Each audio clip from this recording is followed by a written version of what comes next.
హైదరాబాద్ అంబర్పేటలో దారుణం. ఒకే కుటుంబానికి చెందిన ముగ్గురు ఆత్మహత్య చేసుకున్నారు. రామ్రాజ్, మాధవి, శశాంక్ సూసైడ్ చేసుకున్నారు. ఘటనా స్థలానికి చేరుకున్న క్లూస్ టీం ఆధారాలు సేకరిస్తోంది.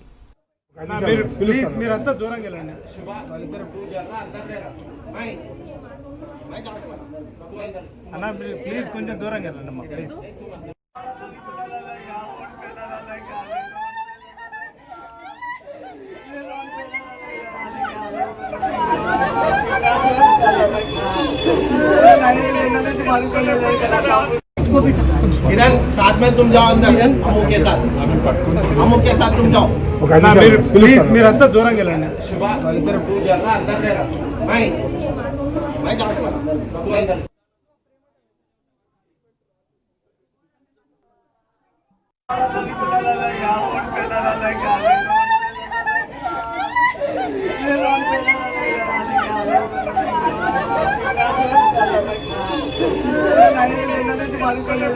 బాపునగర్ లో ఒక ముగ్గురు కుటుంబ సభ్యులు భర్త, భార్య, కొడుకు ఆత్మహత్య చేసుకోవడం జరిగింది. వీళ్ళకు ఒక ఆర్థిక భారము, ఫైనాన్షియల్ డెబిట్స్ ఉన్నాయి. అదే రకంగా ఒక సూసైడల్ నోట్ కూడా రాయడం జరిగింది. దాంట్లో క్లియర్గా చెప్పారు డెబిట్స్ ఉన్నాయని చెప్పి. సో మార్నింగ్ 3:52కు ఆయన సూసైడ్ నోట్ కంప్లీట్ చేసి వాళ్ళ ఫ్రెండ్ రవి అని ఇక్కడ నియర్ బై ఉంటాడు, ఆయన కూడా మెసేజ్ పెట్టాడు మేము సూసైడ్ చేసుకున్నామని. ఆ రవి అనే అబ్బాయి మార్నింగ్ 8 o'clock వచ్చి చూసే వరకు ఒక ఇద్దరు హ్యాంగ్ అయి ఉన్నారు. మాధవి వైపు బెడ్ మీద చనిపోయి ఉన్నది. సో ఇమీడియట్గా పోలీస్కు కంప్లైంట్ చేస్తే మేము విజిట్ చేయడం జరిగింది.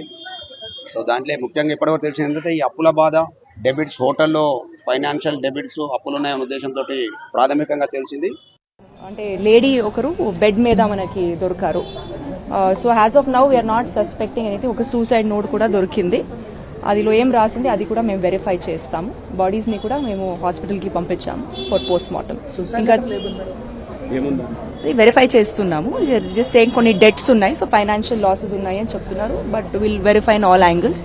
వాళ్ళ డాటర్ కి కూడా ఇప్పుడు వాళ్ళు కూడా వస్తున్నారు. ఆమె ఏదైనా అనుమానం చేస్తే అది ఆ యాంగిల్లో కూడా మేము వెరిఫై చేస్తాము. కొంపల్లిలో ఉంటారు. అంటే వాళ్ళందరూ బిజినెస్ లో ఉన్నారు. Both father and son. Father Ramraj అనే పేరు, సన్ శశాంక్ రాజ్ అని. వాళ్ళందరూ బిజినెస్ లో ఉన్నారు. ఇక్కడ దగ్గర హోటల్ కూడా ఉంది. సో ఏదో ఫైనాన్షియల్ లాసెస్ అని అబ్బాయి రాస్తున్నారు సూసైడ్ నోట్ లో. బట్ విల్ వెరిఫై అండి. ఇప్పుడు it is too early for us to say anything. But అక్కడ కొన్ని నైఫ్స్ కూడా దొరికినాయి. బట్ మేబీ అంటే మేము మన అనుమానం maybe he wanted to commit suicide by slitting his wrist. అది కాలేకపోతే దెన్ హ్యాంగింగ్. బట్ ఇది పిఎంఈలో మనకి క్లియర్ గా తెలుస్తుంది. Now it is too preliminary for us to make these conclusions. ఇప్పటి వరకు మనకు అట్లా ఏం తెలీదు. సూసైడ్ నోట్ మనకు దొరికింది. ఓకే, థ్యాంక్ యూ అండి.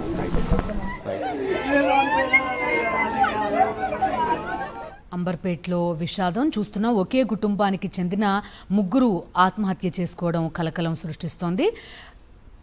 భార్యాభర్తతో పాటు కొడుకు ఆత్మహత్య చేసుకున్నట్టుగా తెలుస్తోంది. పోలీసుల ప్రాథమిక దర్యాప్తు వివరాలు కూడా చూసాం. పోలీసు అధికారులు ఆర్థిక ఇబ్బందులతో, అదేవిధంగా అప్పుల కారణంగా ఆత్మహత్య చేసుకున్నట్టుగా ప్రాథమికంగా తెలుస్తోందని చెప్తున్నారు. ప్రస్తుతం ఈ కుటుంబానికి సంబంధించిన బంధువులు కూడా వచ్చిన తర్వాత ఇతరత్ర ఏవైనా అనుమానాలు ఉంటే కనుక కేసు ఫైల్ చేసుకుని పూర్తిస్థాయి దర్యాప్తు జరుపుతామని కూడా పోలీసులు చెప్తున్నారు. మా కరెస్పాండెంట్ రవిచంద్ర ఈ నివాసం దగ్గర నుంచి లైవ్లో జాయిన్ అవుతున్నారు. రవిచంద్ర, చెప్పండి. ఆర్థిక ఇబ్బందులు, అప్పులే కారణమని చెప్తున్నారు. చుట్టుపక్కల వాళ్ళు కానీ లేదంటే కుటుంబం బంధువులు కానీ ఏం చెప్తున్నారు? అయితే బిందు, మొత్తానికి ఆర్థిక ఇబ్బందులతోటే ఈ విధంగా కమిట్ అయ్యారు, సూసైడ్ చేసుకున్నారు రామరాజు కావచ్చు. ముఖ్యంగా అయితే మరొక అంశం ఏంటంటే శశాంక్ అని 24 ఏళ్ల అతను కొడుకు కూడా, రామరాజు కొడుకు కూడా చేతులకు కూడా గాయాలైనట్టు కూడా తెలుస్తుంది. అదే అంశానికి సంబంధించి కొద్దిసేపు క్రితం డీసీపీ రక్షితా కృష్ణమూర్తి కూడా అదే అంశాన్ని సస్పెక్ట్ చేశారు. అయితే ఇంకా పోలీసు విచారణ చేయాల్సింది. క్లూస్ టీం క్లూస్ సేకరిస్తున్నారు. అసలు ఎందుకు జరిగింది, ఏం జరిగింది, ఎందుకంటే 2-3 నైఫ్స్ కూడా ఉన్నట్టు, కత్తులు కూడా ఉన్నాయి. అయితే వీళ్ళు ఈ విధంగా ముందు కమిట్ కావడానికి, అంటే కత్తితోటి ఈ విధంగా సూసైడ్ చేసుకునే ప్రయత్నం చేసి ఉంటారా, ఇంకేదన్నా జరిగిందా అన్న కోణంలో కూడా చూడాల్సి ఉంది.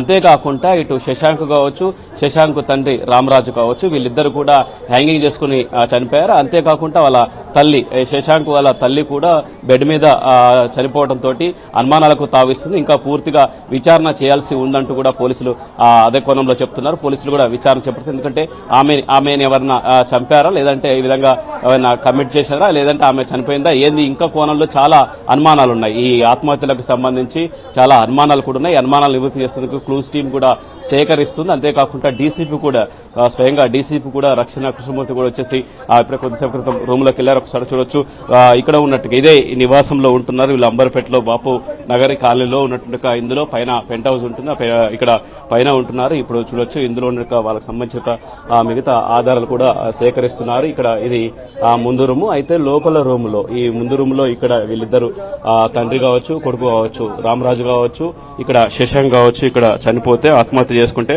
లోపల రూమ్ లో వాళ్ళ శశాంక్ వాళ్ళ తల్లి చనిపోయింది, బెడ్ పై చనిపోయింది. అయితే ఇంకా అనుమానాలు ఉన్నాయి. మాధవి ఏ విధంగా చనిపోయింది ఏంటన్న కోణంలో పోస్ట్ మార్టం రిపోర్ట్ వస్తే గానీ చెప్పలేమంటూ డీసీపీ కొద్దిసేపు క్రితం చెప్పినట్టుగా సందర్భాలున్నాయి. మొత్తానికి మాత్రం చాలా అనుమానాలు ఉన్నాయి. ఆత్మహత్యలు ముగ్గురు కూడా ఆత్మహత్య చేసుకున్నారని ముందుగా అనుమానించారు. అయితే తల్లి ఏ విధంగా చనిపోయింది, మాధవి ఏ విధంగా చనిపోయింది అన్న కోణంలో పోలీసులు దర్యాప్తు చేపడుతున్నారు. పోలీసులు కూడా క్లూస్ టీం తోటి దర్యాప్తు చేపడుతున్నారు. అయితే ఉదయం వరకు కూడా ఈ విధంగా ఇరుగు పొరుగు వాళ్ళు వీళ్ళు పైన ఉంటారు, కింద టెనెంట్స్ అంటే రెంట్కు ఉండేటువంటి వాళ్ళు ఉంటారు. వాళ్ళు అనుమానంతో ప్రతిరోజు వచ్చినట్టుగానే బయటికి రాకపోవడం, ఈ విధంగా మందలించకపోవడంతో పైకి వచ్చి చూస్తే ఈ విధంగా పరిస్థితి కనిపించింది. దాంతో పోలీసులకు సమాచారం ఇవ్వడంతో పోలీసులు వచ్చేసి ఈ విధంగా చూశారు. దాంతో ఇక చనిపోయినట్టుగా ముగ్గురు ఆత్మహత్యలకు సంబంధించి కూడా కొద్దిసేపటి క్రితమే డెడ్ బాడీలను కూడా మార్చులకు తరలించారు, పోస్ట్ మార్టం నిమిత్తం తరలించారు. అంతేకాకుండా ఈ రామరాజు కూతురు కూడా కొంపల్లో ఉంటున్నారు.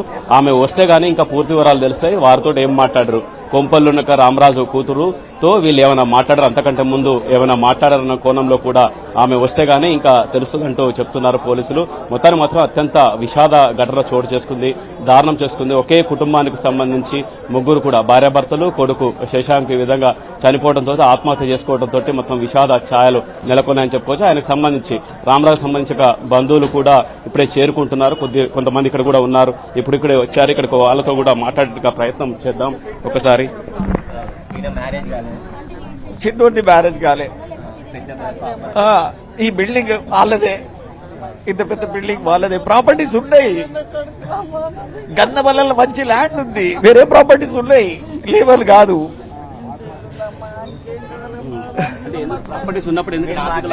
అది మాకే అర్థమైతలేదు. అది పక్కన పెట్టినా కూడా ఆమె చాలా సైలెంట్ ఉంటది. ఉండొచ్చేమో, నేనేమంటున్నా ఫైనల్ ఇప్పుడు వాడు చనిపోయే వరకు నాకు తెలియట్లేదు ఇది ఆర్థిక ఇబ్బందులు అని. ఆర్థిక ఇబ్బందులు మాకందరికి వచ్చినా కూడా మేము ఫేస్ చేస్తున్నాం కదా, వాడు కూడా చేస్తాడు, మేము చేస్తాం. లేదంటే ఇది సమస్య అయితే కాదు కదా, ఇది పరిష్కారం కాదు కదా. తెలియనోడు కాదు కదా, తెలిసినోడు కదా. 50 హోటల్ నడిపించినోడు, బెంగళూరులో, పూణేలా నడిపించినోడు. ఇదే మన పని ఇది చెప్పుండ్రి. ఎప్పుడు కౌంటర్లు ఉండేటోడు. వాడు తక్కువనే మాట్లాడతాడు. నిన్నలే మొన్న ఫంక్షన్ మాట్లాడటం, ఎంగేజ్మెంట్ ఫంక్షన్ ఉండే, 4వ తమ్ముంది ఎంగేజ్మెంట్ ఫంక్షన్ ఉండే కొడుకుది. మంచి కూల్ గా ఎంజాయ్ చేసినాం అందరం ఆడ. అంటే ఎందుకు ఇట్లా, అంటే ఎందుకని, అంటే వాళ్ళ అబ్బాయి ఎట్లా ఉండేవారు? వాడు మంచి పిల్లాడే, వాడు చాలా మంచి పిల్లాడే. ఆమె అసలు అమ్మాయి అయితే చాలా మంచిది, వీడు మంచోడే. అసలు ఈ డెవిల్ థాట్స్ ఏందో నాకైతే అర్థమైతలేదు అసలు, నిజంగా అస్సలు అర్థమైతలేదు. వాడికి తెలియని బిజినెస్ లేదు, వాడు చేయని హోటల్ లేదు, వాడు చాలా హీరో. అప్పులో ఇబ్బంది పెట్టి ఉండొచ్చేది. ఈ కార్లో ఉంటే చెప్పాలి తప్ప ఈ పని చేయకూడదు కదా. పెట్టిండొచ్చు, పెడితే చెప్పాలి కదా. ఇది చెప్తే మాకెంత చెప్పాలి, మేము బ్రతికే ఉన్నాం కదా, మేము చేయమా? రామరాజు కూతురుతో మాట్లాడారు. రామరాజు కూతురుతో కూడా క్యాజువల్ గా ఫంక్షన్ లోనే మాట్లాడడం. అందరం దూరం ఉంటాం కదా. సండే ఫంక్షన్ అందరం ఒకటే దగ్గర ఉన్నాం, లేమని కాదు, మంచిగానే మాట్లాడినాం, మంచిగా ఎంజాయ్ చేసాం. నిన్నలే మొన్న అది పెద్ద పార్టీనే. అప్పుడు ఏమాత్రం అనుమానం లేదా వీళ్ళకు? అసలు నిన్న కూడా లేదండి, నిన్న కూడా కింద కూర్చొని మాట్లాడిండంట తమ్ముడి దగ్గర, 4th తమ్ముడి దగ్గర. కొడుకు శశాంకు తండ్రికి ఏమైనా గొడవలు ఉన్నాయా? ఎందుకంటే ఆయన వాళ్ళిద్దరూ అసలు ఎట్లా అన్నదమ్ములు లాగా ఉండేటోళ్ళు, ఫ్రెండ్స్ లాగా ఉండేటోళ్ళు వాళ్ళు. ఇక లోపల అయితే నిజంగా చెప్పలేను, ఇది మనం చెప్పినా కూడా నమ్మే పరిస్థితి లేదు ఇక్కడ. అసలు లోపల ఏముందనేది వాళ్ళకే తెలుసు, పోయిన వాళ్ళకి ముగ్గురికే తెలుసు. మరి వీరిద్దరి హ్యాంగింగ్, ఆమెమో అక్కడ అనుమానంగా ఉంది. అసలు నిజంగా కూడా మాకు వచ్చే వరకు ఏం తెలియదు యాక్చువల్ గా. అంటే మొన్న ఆదివారం కూడా ఫంక్షన్ లో కలిసాం, అందరం కూడా మంచి సంతోషంగా ఉన్నాం. అయినప్పటికీ కూడా ఈ విధంగా ఏ మాత్రం అనుమానం రాకుండా ప్రవర్తించి చివరికి ఈ విధంగా ఆత్మహత్య చేసుకున్నారు.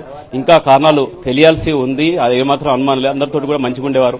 అంతేకాకుండా రామరాజు గతంలో అనేక వ్యాపారాలు, ముఖ్యంగా హోటల్స్, 50 హోటల్స్ ఏకదాటిగా నడిపినటువంటి ఒక అనుభవం ఉన్నటువంటి ఒక వ్యక్తి. ఆ విధంగా ఆర్థిక ఇబ్బందులు ఏంటి అనేది కూడా చూడాల్సి ఉంది. ఎవరైనా అప్పులో ఏమన్నా ఇబ్బంది పెట్టారన్న కోణంలో కూడా విచారణ చేయాల్సి ఉంటుందన్న కోణంలో ఆ బంధువులు కూడా మాట్లాడుతున్నారు, రామరాజు బంధువులు కూడా మాట్లాడుతున్నారు. మొత్తానికి మాత్రం అంబర్పేటలో చాలా విషాదకరమైన సంఘటన చోటు చేసుకుంది. బిందు. రైట్ రవిచంద్ర. సో శనివారం ఒక ఫంక్షన్ కూడా జరిగింది. అప్పటిదాకా హ్యాపీగా ఉన్న వాళ్ళకి అసలు ఏమైంది అని బాధపడుతున్నారు రామరాజు బంధువులు ఇద్దరు కూడా. రామరాజ్, ఆయన భార్య, అదేవిధంగా కొడుకు, ముగ్గురు ఒకేసారి ఆత్మహత్య చేసుకోవడం ప్రస్తుతం కుటుంబంలో తీవ్ర విషాదం నింపింది. అదేవిధంగా పలు వ్యాపారాలు నిర్వహించేవారు, హోటల్స్ నడిపేవారు. ఇదంతా చాలా మామూలు విషయంలా డీల్ చేయాల్సింది. ఆత్మహత్య వరకు ఎందుకు వెళ్లారు అనేది బంధువుల నుంచి ఎదురవుతున్న ప్రశ్న. మొత్తానికి అంబర్పేటలో ఈ ఆత్మహత్యలు మాత్రం తీవ్ర విషాదం నింపాయి.